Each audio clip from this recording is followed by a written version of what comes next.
Hi, I'm Stephanie Francis Ward, and you're listening to the ABA Journal's Asked and Answered, a podcast about lawyers' personal and professional lives. As part of this special series, we're taking a look back about how various areas of the law have changed and what that means for those in the practice areas. For today's show, we're focusing on the changes for female law school faculty. And my guests are Joan Howarth, the former dean of Michigan State University Law College, who's now a distinguished visiting professor at William S. Boyd School of Law at the University of Nevada, and Sean Scott, the dean and president of California Western School of Law. Welcome to the show. Thank you. Thanks, Stephanie. Could you both tell me, let's start with Professor Howarth, what was your first law school teaching position? And at the time, how many other women were there? And what year was it? Actually, my first law school teaching position was a couple months after I graduated from law school when I became a teaching fellow at Stanford's Law School. And that was in 1980. And at that time, I was one of 6 teaching fellows. 4 of us were women, 2 were men. On the real faculty at Stanford, there were 2 women. There was 1 African-American man. There was 1 Chicano man. And that was it. And so it was one of our jokes of the other fellows and me was that the only reason they let us, the little lowly fellows, come to the faculty talks for lunchtime for scholarship was so that it wouldn't be completely men everywhere except for the 2 women. So it was pretty obvious then that it was highly gendered. It was a world of middle-aged, some young, some middle-aged, some older white men was what the whole law school faculty was there. And that was not very different from the law school that I had just come from being a student in. It was not too different from when I started in regular full-time teaching at the end of that decade in 1989. You went to law school at USC, right? Correct. I'm curious, with the fellowship, did the fellows have the impression that they might have a job offer from Stanford after the fellowship ended? Not from Stanford. The point of the fellowship was for people like me who thought that we might want to become law professors. And so if you went to a school that wasn't the most fancy kind of law school, solid, wonderful law school, but not the most elite, one way to become a law professor was to go on and get a fellowship at one of the really fancy law schools. So it was considered burnishing your resume. And but the goal was to get a job at some other law school. And so we would never have been in that pool. As I said, it was somewhat remarkable in the sense that we remarked on it, but they let us come to their lunches. Dean Scott, tell us about your first teaching position. So I started off at Loyola Law School in 1989.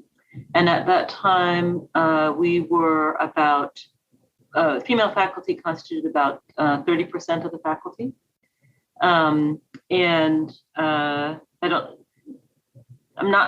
not sure that it has increased that much. I think we hover still in the academy at about somewhere 40%, something like that. I was the first African-American woman to get tenure at Loyola. There were actually, one of the things that attracted me was that there were 7 of us who were faculty of color at that time, which was a pretty high number. And I was a corporate lawyer before I went. I graduated from NYU. So I made my way to the academy kind of, it wasn't part of my overall plan, unlike Professor Howard. You were at Manat before you went to Loyola, right? Mm-hmm. Do you think, in this day and age, it's interesting you say, well, it wasn't part of my overall plan. Do you think it's even possible to get a tenure track position now if it's not part of your overall plan? It's like you have to start planning for it as a 1L. You do. You have to have somebody who takes an interest in you and guides you and lets you know that these are the things you need to do while you're in law school to get yourself on the path. It's one of the reasons that diversifying the profession is so important. When I was at NYU, it was my 3rd year before NYU made its first faculty of color tenured, granted, or Paulette Caldwell. Without somebody looking at me and saying, oh, I think you could be a law professor. There was nobody to guide us. So there were no mentors, there was nobody, I was a good student, but nobody looked at me and thought, oh, she'd be a good law professor material. So no, I don't think it's possible to do what I did. We know that Sarah Losky from Northwestern compiles data annually on tenure track hiring. And we know that last year, I just kind of gave this talk, over 90% of the people who were hired either had a fellowship as described by Professor Howard or a PhD, and almost 35% had both. So no, there's no casual admission to the academy anymore. How did you decide that you wanted to leave private practice and go do this? I liked practicing corporate law. I liked the substance, but the lifestyle was oppressive to me. I had no control over my life. My clients absolutely came first. And as much as I liked the intellectual puzzles, I really liked the law, and I liked seeing how the pieces could come together. It was just not compatible with the way that I wanted to live my life. And my husband and I thought about having children, I was faced with the prospect of having a daytime nanny and a nighttime nanny and a weekend nanny, because you always had to have somebody there as a backup in the event that I was not able to be there. And that was just not how I wanted to parent. And so a colleague, fate is all, but a colleague of my husband's with whom he had attended law school is a faculty member at UCLA. Her name is Kimberly Crenshaw. So I called Kim up and I said, thinking that I want to teach, how do I do it? And she was my mentor into the profession. Nice. I'm curious, when you were at Manat, were there other women or lawyers of color who were equity partners at the LA office? In the LA office, there was one African-American man who was an equity partner, and maybe there was a handful of women who were equity partners, not very many. So it sounds like, if I'm hearing this right, you guys both started tenure track positions in 1989. Is that correct? Yes. Mm-hmm. Okay. And Professor, you were with the ACLU before you went to, it was Davis was the first spot, right? Yes. I was with the ACLU for 5 years. After that initial year at Stanford, I decided that, unlike my professors, I should actually practice law before becoming a law professor. And then I ended up having dream opportunities and spent and didn't come back until 1989.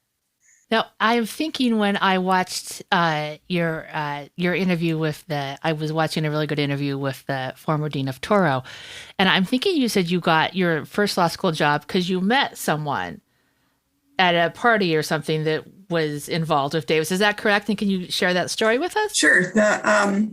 This is a pretty unusual story about the network of the very tiny little number of lesbian law professors that existed. And when I was in LA working for the ACLU, I was part of the feminist, what did they call it?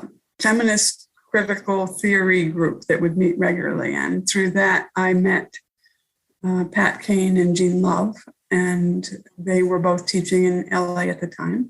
And the way that I got my job at Davis, which was actually, I need to correct what you said, I didn't become a tenured track person in 1989. I was a visiting professor. As I used to say, I was visiting from life. I had decided to become a law professor, but I didn't know anything about how to do it. And I made that, my partner and I were moving back to the Bay Area, and in about January, I wrote to each of the 6 law schools and said, I'd like to become a law professor. And they all said, thank you, but we're finished. That was a whole cycle that you missed. Good luck. And except that the person who was substituting as a professor for Jean Love at Davis ended up leaving, and they needed a substitute. And somebody called Jean Love, and she recommended me, which is how I got that job, which is how I have my career. And the way I knew Jean Love and Pat came even more than from that feminist group was we first met at a lesbian wedding of another law professor in Los Angeles. Mm-hmm. I was curious. So during that time period, I mean, from what I remember, a lot of professors who were gay were not out. And what was it like being an out professor in 1989 and 1990? They were such different times. People who didn't live through it will have a hard time believing it, that it was, that people were as closeted in the legal profession and certainly in law schools. I was at Davis as a visitor, and I chose to come to start as a visitor and then tenure track in Golden Gate in San Francisco because I was living in Oakland, and the liveliness of Golden Gate attracted me, and there was a lot, particularly related to diversity at Davis at that time, that was not impressive to me. But one of the things to surprise people today about is that the gay groups at law schools existed, but would typically meet off campus. The classes, other than at Golden Gate, and even early on at Golden Gate, the gay and sexual orientation in the law classes had fake names so that they wouldn't taint anybody's transcript. So it would be something like advanced privacy issues, which sounds terrible and is terrible, but it was not any different from the fact that the gay lawyers organizations also had fake names. The gay lawyers in LA were the Lawyers for Human Rights, and the gay lawyers in San Francisco in the Bay Area were the Bay Area Lawyers for Individual Freedom. So the closeting is just unthinkable now, but it was really quite real. And the last anecdote that I can give you about it is when I was at Golden Gate, and I was trying to organize we'll say a party or a caucus, and I called around to people, my friends at various law schools. And at the time, in the Bay Area in the early 90s, I was the only openly lesbian tenure-track professor at a law school in the Bay Area of California. And in 1991, around that time, the legal paper there, the Recorder, had a big story when Stanford hired Janet Halley as a new professor. And part of what was so remarkable to me was Janet had the impeccable credentials, right? She had her JD from Yale Law School. She had a PhD from UCLA. She was a circuit court clerk. She had been previously, I think, a tenure-track English professor at Hamilton College. She was working for one of the fancy law firms, Skadden, or one of the other law firms. And the headline in the Recorder, the San Francisco legal newspaper, when she was hired was "Bold New Hire." And the only way it was a bold new hire was that she was openly lesbian. Right. Yeah. So the women faculty at Loyola, my first school, we used to meet off campus as well. Right. We would go to somebody's house and, we would talk about our professional development. We talked about all kinds of things, but we met off campus regularly. We felt we could be freer. Can you tell me more about that, Dean? Was it that you didn't want to seem as you were complaining or were not tough enough? It was that we needed to be strategic. I mean, as we were, where we were kind of figuring out. So we were stuck at 30%. We'd go through these hiring cycles where we would bring in women that we thought met the criteria for hiring. And yet somehow we never moved the dial to going beyond 30%. And, we were kind of at what Derek Bell would have called the tipping point, where more than that felt too threatening, right?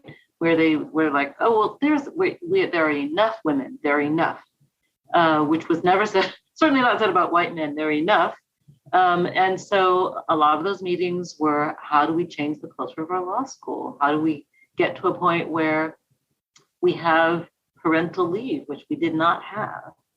Everything was at the discretion of the dean, and all of the deans were men.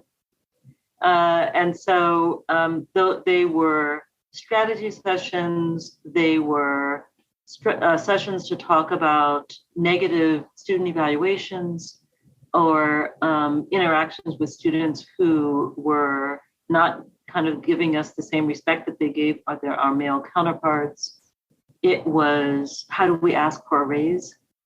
So it was a safe place to talk about the challenges that we encountered largely because of our gender. And it felt better to be in a safe space at home where we knew nobody was going to kind of walk in and wonder what we were doing. So this is sadly a negative question, but perhaps sometimes true, and perhaps more so back in the 90s. When you were meeting, how did you know you could trust each other? Well, because you had to deliberately come. It wasn't right. And so if you were going to go through the trouble. You weren't interested, you weren't there. Okay. Yep, exactly. And if you came to one and it wasn't your thing, then you just didn't come to the next one. How often would you guys meet? Like once a month, once a quarter? We'd probably meet twice a semester, something like that. And it was at people's homes, right? Mm-hmm. Mm-hmm. Can you share, are there like any interesting or funny or heartwarming stories that came out of some of those meetings that you can share with us? For me, it was affirming because I could talk about the challenges of trying to get tenure while also trying to parent. And, at the time when after my first child, the arrangement that I had was my dean gave me time off, but then told me that the time off I had to make up by teaching an overload, teaching more units, right? And kind of doing that when I had a child who was not yet sleeping through the night, trying to just figure out how to do that and being in a room full of women who, well, one of them did say, well, that you should plan your next pregnancy for the summer so you don't inconvenience the law school. That was one bit of advice. But the other, which I ignored, but the heartwarming part was to be not told that I had to conform to a male standard, to be told that it was possible, that wanting to be a parent was not a negative thing. So that's the heartwarming part, Stephanie, is that I was within a community of women that weren't trying to minimize my struggle, right? And to try to tell me that I was just kind of imagining the slights, or to be at a place where the negative student evaluations were coming in, and people didn't say things like, well, maybe you should bake them cookies, right? Which was advice that one of my male colleagues did give one of my female colleagues. So to be heard and honored and respected, that's the best thing that came out of those meetings. Dean, I'm going to interrupt for 1 second. I'm going to get you to pause that story because I know that you guys worked together to get better conditions for maternity leave. And I'm going to ask you to tell that story when we come back. Let's take a quick break and we'll be right back. You like legal podcasts because you're curious and want to be the best attorney you can be. I'm Dave Scriven-Young, host of Litigation Radio, produced by ABA's litigation section with Legal Talk Network. Search in your favorite podcast player for Litigation Radio to join me and my guests as we examine hot topics in litigation and topics that will help you to develop your litigation skills and build your practice. I hope you'll check out Litigation Radio and join the ABA litigation section for access to all of the resources, relationships, and referrals you need to thrive as a litigator.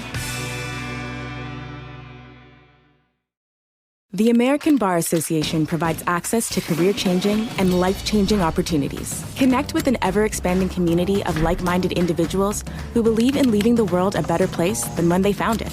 Tap into resources, continuing education, member groups, benefits, and services focused on advancing growth and knowledge in the legal profession. Join us in our pursuit of making a positive impact for all. The American Bar Association. And we're back. I'm Stephanie Francis Ward, and on today's episode of the ABA Journal's Asked and Answered, I'm speaking with Joan Howarth, the former dean of Michigan State University College of Law, who's now a distinguished visiting professor at UNLV Boyd Law School, and Sean Scott. She's the dean and president of California Western School of Law. So, Dean Scott, you guys did not have great parental leave when you started, but you and some other professors at this law school managed to change that. Can you tell us what happened?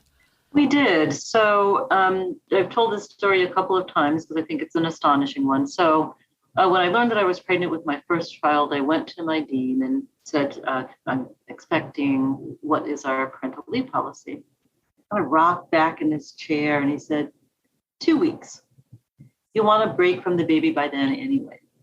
So I had just, within that past year and a half, left my fancy corporate job. And I thought, well, I can go back to that. They would love to have me back. Or I can figure out how to change this. So I went back to the women faculty and I said, we should have a parental leave policy. It was not unanimous. There were some women who, thought that we needed to be just like the men, right? That we didn't, it's kind of that old classic tension of, do we want to take gender into account or do we want to pretend that we are men? How do we get to a state of equality, right? This is one of the classic tensions, I think, that arises in feminist literature. One that we still haven't resolved, right? It comes up in the Supreme Court cases as well. In any event, we did begin to pull policies from across the board, and we ultimately did challenge the dean as a group, and we had some male faculty join us in our effort to get a parental leave policy. So as a group, we confronted the then dean and said, we need to have a parental leave policy.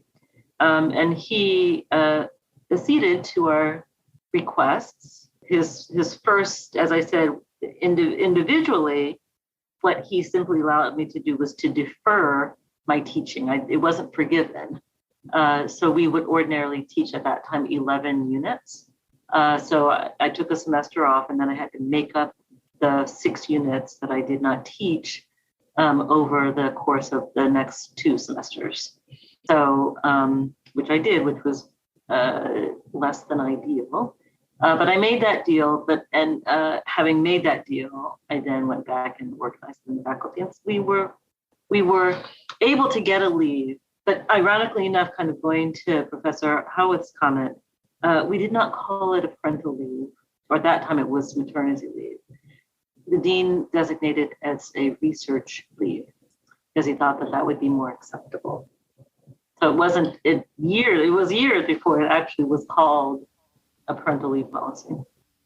Did that concern you a bit? Because in theory, you probably weren't doing a lot of research during that leave because you were caring for a newborn and getting yourself right. I'd be afraid, well, if they call me on this later, there's not going to be a lot of research being done in these 2 months.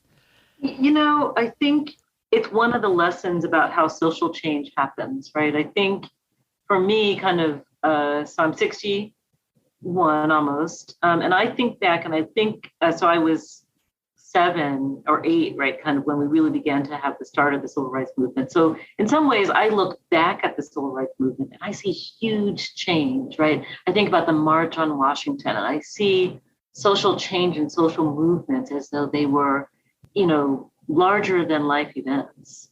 But really social change happens on a very local level most of the time. And the change is incremental. There are kind of cataclysmic moments, but they're not really how change happens, I think. And so to have time off, to have a semester off, whatever we called it, was a good first step. Is it where we wanted to end up? No. But it was a step in the right direction. And that's really how I think change happens in some ways. So did it make me happy? No. In terms of the label, was I happy to have the time? When my second child came along, absolutely. Got it. So as female faculty, how has advocating for yourself and finding supporters changed over the years. Professor Howarth, would you like to take that first? In the beginning of my career as a law professor, it was true that the women were a small number. In fact, when you were talking about needing to and choosing to meet outside the law school, I remembered for the first time in decades that whenever three women in the law school would be talking together, a male colleague would walk by and make a joke about us making, what were we up to and what were we plotting. And so it was a sign of the anxiety about the potential threat of what was perceived to be sort of intruders in some way. But then what happened, I think, is that the numbers got larger, and so the fact of being a woman on the faculty by itself became less provocative. And I would say that the major change now is that the gender issues that I see in law schools that are incredibly significant today are issues related to the status of different categories of professors. And so there are women who are full professors, and there are women who are deans, and there are women in every situation. But it's also true that the women are grouped. Many of the typically worst jobs in the law school as a professor are the jobs where most of the women are. So that would be teaching legal writing and academic support, and to a certain extent, clinical professors. Yeah, I can't remember the faculty member who was looking at this closely, but his hypothesis is that more women were allowed into the academy when men realized that we would do the work that they did not want to do. And so all of a sudden we became useful. So we were willing to do the heavy loads of legal research and writing and the heavy load of clinical teaching, which is combined with low pay and fewer voting rights. So typically, people who teach legal writing and people who teach our clinics do not get to vote on all matters concerning the governance of the law school.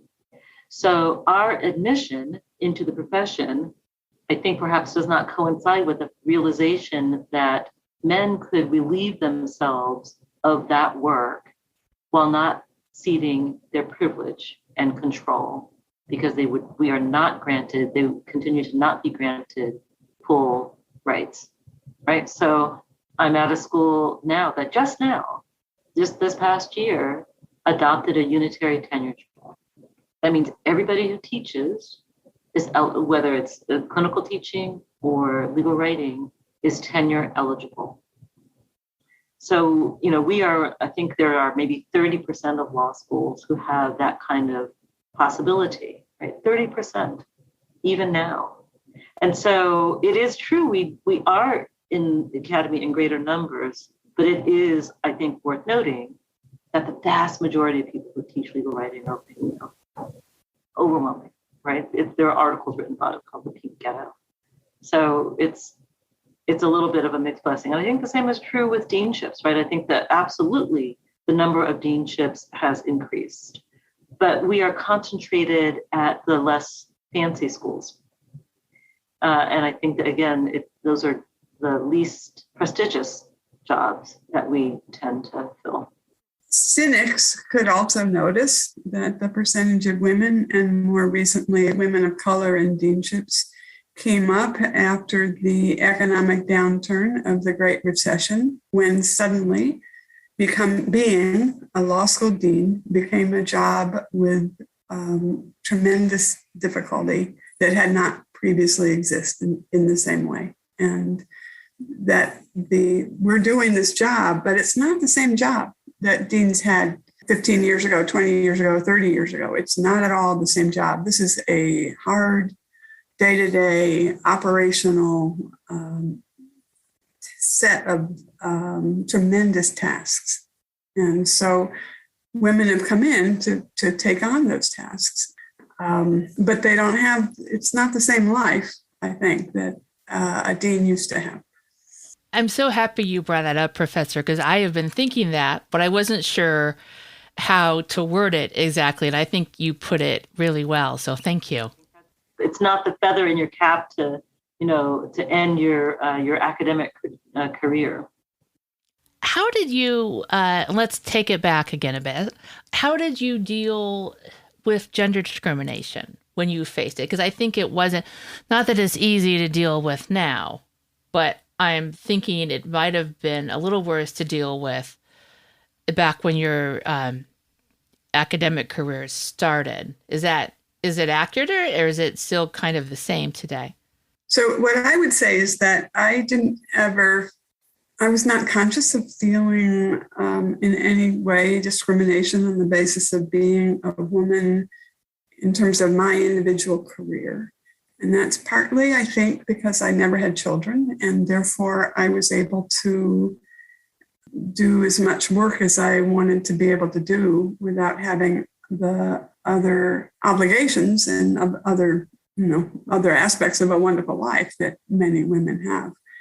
I think that it's also true, if I'm honest, I didn't have very many problems once I was in a position with my lesbian identity. And in a weird way, in those early years, I think it was harder to be an openly gay man than it was to be a lesbian woman in this straight white male culture, because the men who were in charge, and they were in charge, it was their world, right? We were all just making our way into a world that they had created and that they controlled. Basically, straight white men controlled the law schools that I was anywhere near. And those men were sometimes unsure about how to deal with a straight woman, and they were often highly anxious about how to deal with a gay man.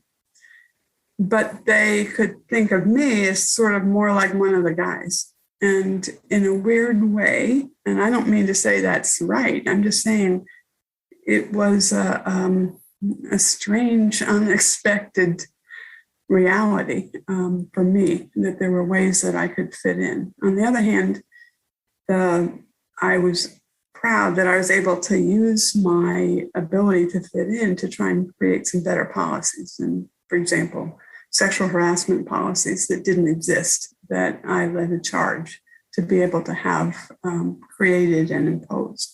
Because when I was a student and then when I was a professor, the worst problem at Golden Gate, for sure, when I was a professor there, and one of the worst problems at USC when I was a student there, was the male professors who treated the student body, the women in the student body, as a dating pool. And it was so wrong. And I had nothing to do about that, or I could do nothing as a student. But at Golden Gate, I felt very happy about helping to have that become one of the first law schools that had a no romantic relationship policy adopted, which was a big thing. Well, we didn't even have, when you started, Joan, in 1980. There was no word for that experience, right? I mean, it was really because of feminist legal scholars who named it harassment, right? And named it as not about sex, but about power. I mean, there are people who gave us a word for that concept and for that harm. So there was no possibility of having a policy because we didn't have a name for it yet. And that is absolutely something that has drastically changed, and definitely goes down to women writing and thinking about this in law review articles and other places. And in that sense, that's truly been a revolution. Because if you can't name the harm, right, that you are experiencing, and when people can say, but how short was your dress, right, or how low cut was your blouse, as a way of explaining somebody else's or dismissing somebody else's behavior, you don't have the power to change it. Dean, if students came to you to talk to you about that, or maybe fellow faculty that were more junior than you, what would you tell them? Because as you say, if you don't have a name, I mean, we all know for years that this was happening and it's very troublesome. But as you said, if you don't have a name for it and it's just taken as this is what happens, I mean, what would you say? Remember, we used to talk about how to keep each other safe, right? I mean, I remember when you'd be warned about certain professors by other women. That's exactly right, right? So you say to students, don't ever meet with a faculty member with the door closed, right? And you'd say, don't ever accept an invitation to go and have lunch with a faculty member off campus. So we did not, kind of, even if we came to understand it as a harm of power, the impetus was on us to not put ourselves in those situations as opposed to checking the men, right? And so flipping the script there is truly, I think, something that is revolutionary, right? And it's interesting. I mean, gender discrimination, race discrimination, that happen all the time. I mean, the microaggressions don't stop, right? And they, even as I was applying for this deanship, the presumptions, I don't get the benefit of competence, right? I've got to prove that I can do the job. I don't get the benefit of the doubt, which I think is not true of my white male colleagues.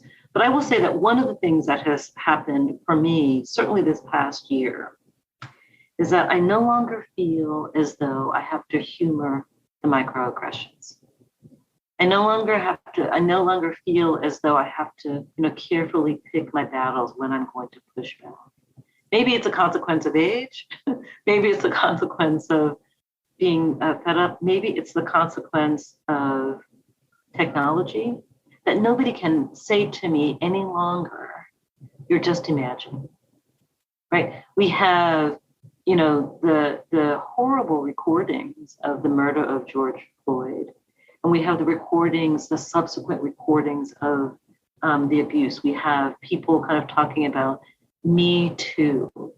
And so the ability to just kind of say, you're just being overly sensitive is gone. Because when that happens, when you suffer the harm and then somebody minimizes the harm, it's like reliving it twice. And that's no longer the case. That reliving it twice no longer happens has been extraordinarily liberating. It's been terrific. I feel comfortable with making other people uncomfortable the way that I have been made uncomfortable forever.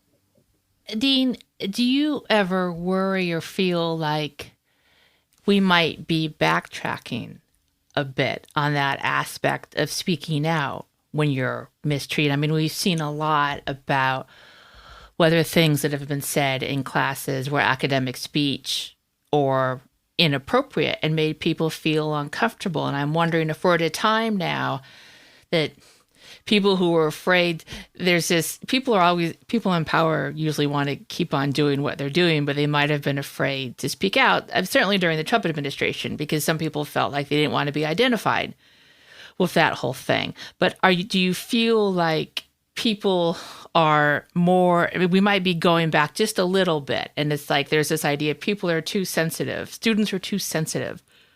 Well, I guess, so let me think about your question this way. One of the questions, I think one of the arguments against my calling out what I see the microaggression is that it makes people fearful of engaging in dialogue, right? Nobody wants to be called a racist.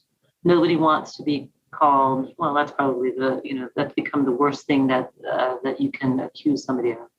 And so the concern is that silencing.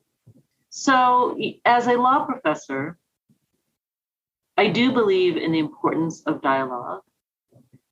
I do believe in the importance of creating a safe space to have hard conversations. But I don't think that it's my responsibility any longer, either as a woman or a person of color, to tolerate ignorance. So I think it become incumbent upon people to educate themselves about the harms that they do. And so to that degree, I think having to check yourself is okay. I think that any longer the excuse of I didn't know just doesn't work anymore. So when I talk to my faculty here at Cal Western about introducing the subjects of race or oppression generally, their first response is, well, I don't know how to talk about race. It makes me uncomfortable. And I say, that's because you think you've got to talk about what it's like to be a brown person or what it might like be to be a woman under these circumstances. That's not what you need to talk about. You need to talk about the flip side of oppression, which is privilege. You can talk about that all day long. So when we talk about race, everybody has a race. And when we talk about gender, everybody has at least one.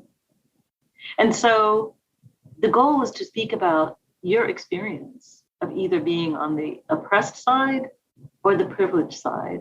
So when I talk in contracts about women not being able to sign a contract or people of color not being able to assign a contract, the flip side of that is that men have always been able to do so. And that allows them to control resources because they can contract. They can contract for their own labor.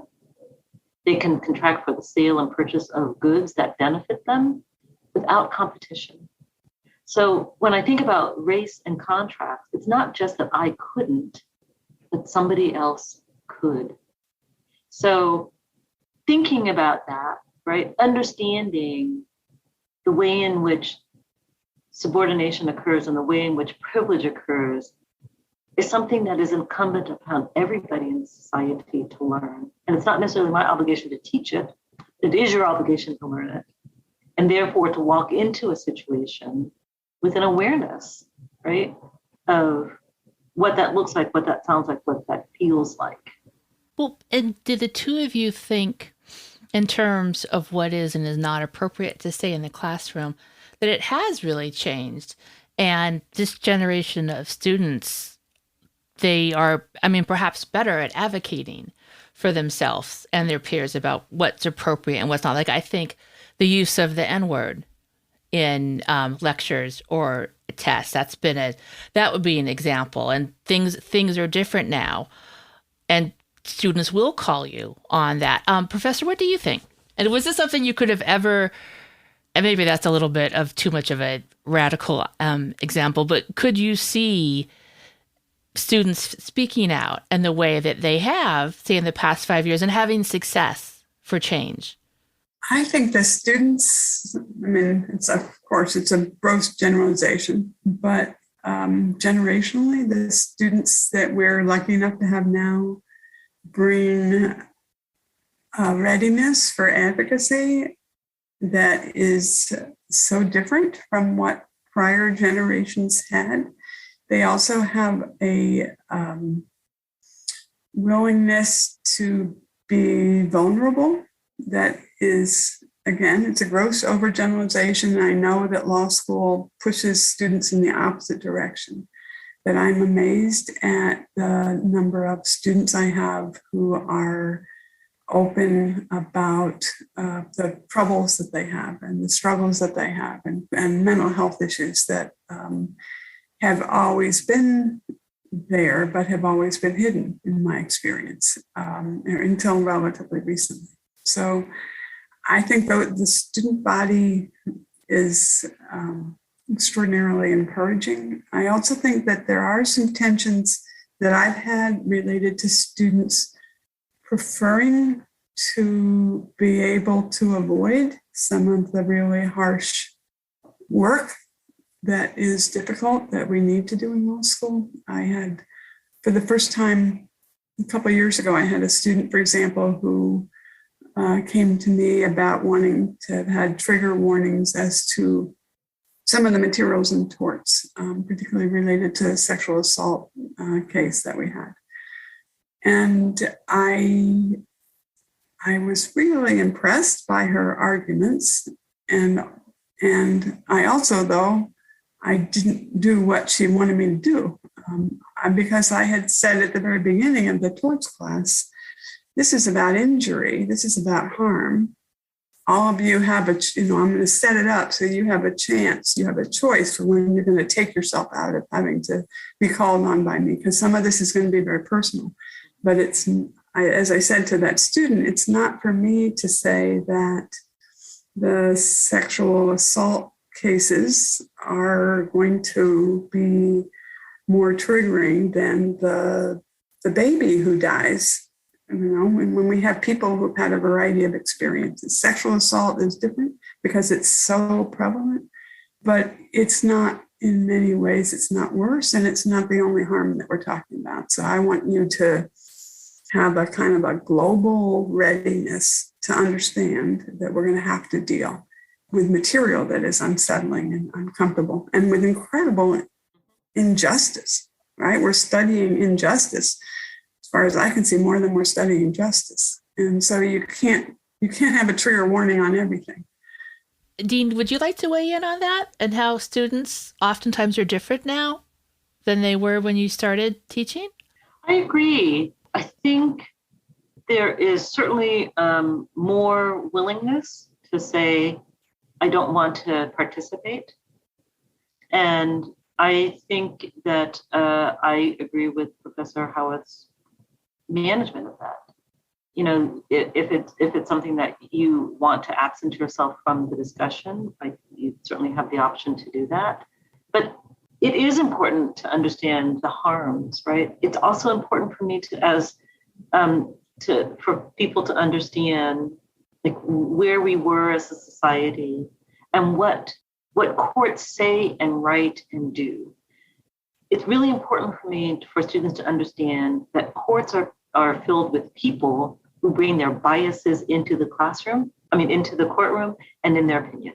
And so that is why it's so important to diversify the judiciary, because these are not, rulings from down on high. They're made by people, and people bring all of their political, social, socioeconomic selves into the courtroom, into their opinions.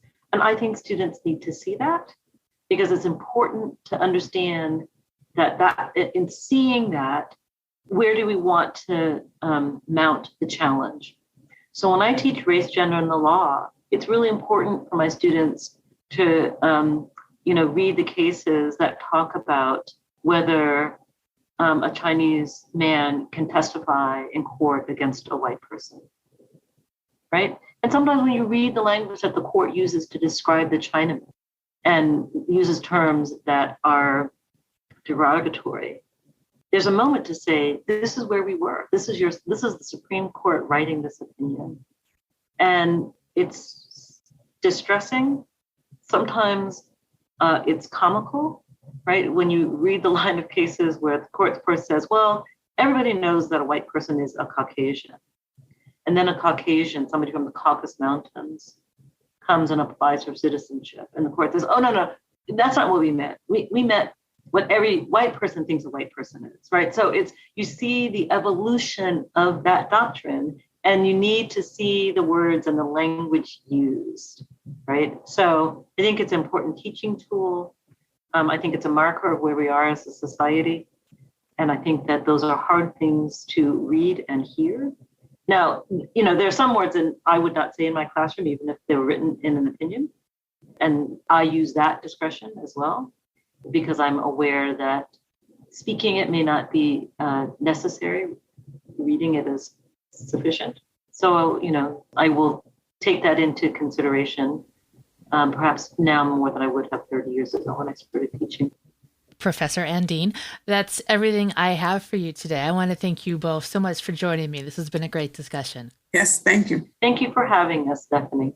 And it's always lovely to see you. Thanks, you too. And listeners, thank you for joining us today.